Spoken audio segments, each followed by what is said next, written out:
Hi, Vanessa here, your health coach reporting live from the amazing St. Pete Beach. And I want to talk today about telling the difference between emotional hunger and physical hunger by playing what I call the hunger game. But first, why am I talking about emotional hunger versus physical hunger, and what's the difference? Emotional hunger means you turn to food either to avoid uncomfortable emotions or to heighten pleasurable ones. It means you eat based on how you feel instead of what your body needs.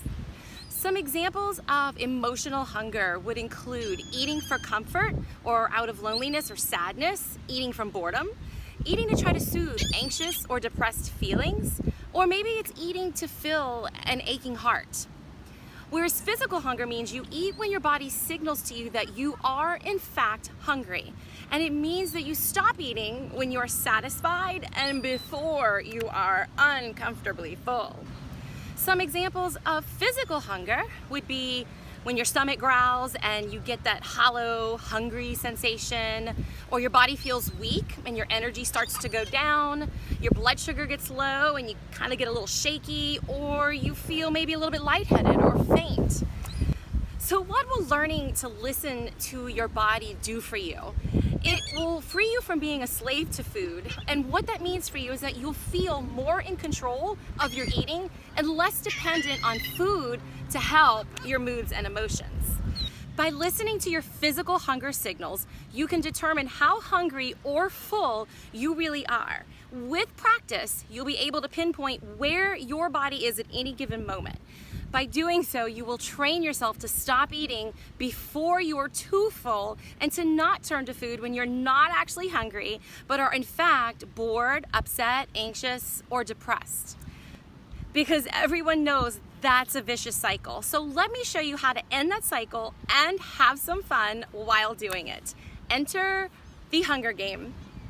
Let me first clarify that I'm not talking about undergoing top secret weapons training to learn to kill off your colleagues or friends. I'm talking about a simple, helpful game that you can play all by yourself, even if you're in a busy restaurant. So here's how you play the hunger game.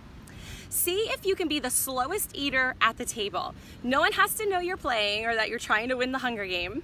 Periodically check in with yourself throughout your meal and honor when you're energized and satiated by completing the meal.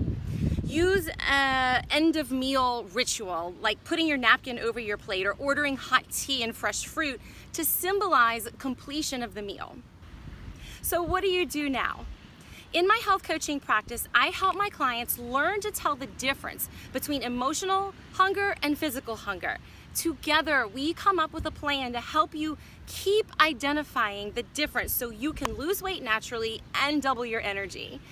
If you think you may be engaging in emotional eating and you don't know how to change it, then click on the link either above or below this video to schedule a time to talk with me today. Thank you so much for tuning in, and I'll look forward to seeing you next week.